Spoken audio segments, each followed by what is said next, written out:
Good morning. Welcome to the final leg of the journey in releasing my game named Sproink. I've heard a lot of horror stories about releasing games, and I've heard some pretty awesome ones too. A lot of the social media game developers seem to be fingers crossed and waiting for a successful launch, and I'll be in that position someday, but this is just a fun game I've made with a friend to learn on.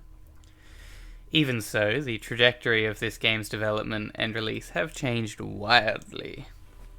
To recap the last video, I started Sproink with a friend days shy of a year ago, expecting it to take a weekend of development, with some final touch-ups over the next few weeks to have it ready for the Google Play Store. The story goes on to outside of game development, where I've just had a big year of getting married to my best friend, who's that way, and changing jobs, and now I'm only just finishing Sproink, and Google Play has executed my second developer account.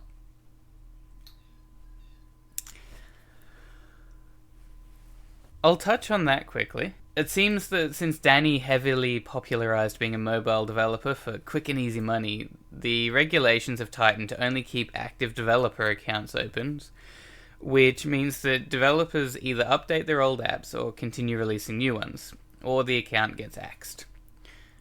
I actually released a game to the Google Play Store when I was 15, 7 years ago, but I didn't notice a set of rule changes that resulted in my first account's termination. My second account was terminated a few weeks ago while finishing up Sproink because I couldn't get my other game, Colorbonk, through their testing process. It's kind of rigid for indie developers or new developers.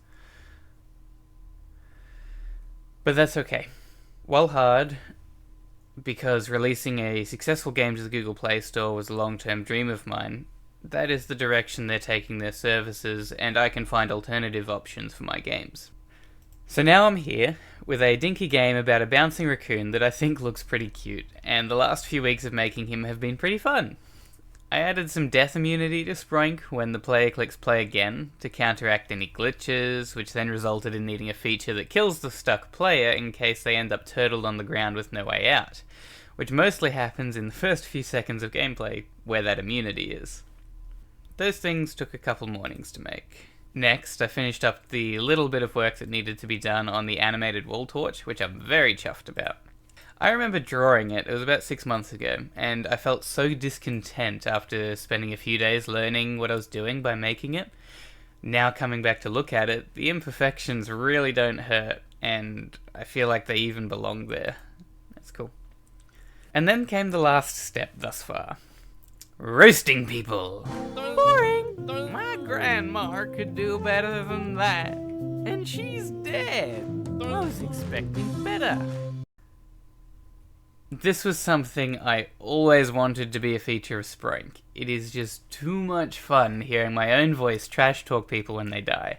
And I will be keeping an eye on news reports that indicate a rise in phones being thrown through walls when I release Sproink, which will hopefully be this weekend? Next weekend? My note here says maybe Saturday the 24th.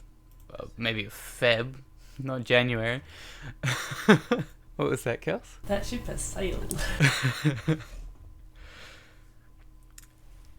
I'm a bit stuck on the window sizing feature in Godot at the moment, and I'll have to research uploading games from Godot to itch.io, and refresh myself on exporting to APKs on mobile. But I reckon I'll have that figured out before the weekend as well. Sproink is a sort of unfinished game with a lack of all of the features I can dream up, like a power-ups shop and finding your way to the surface to jump over cars and houses and whatever.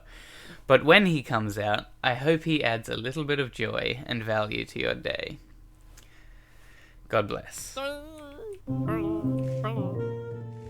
If this video gruntled you, subscribe to the video and like to the channel. And I will see you next time. Yeah, absolutely. Concussion!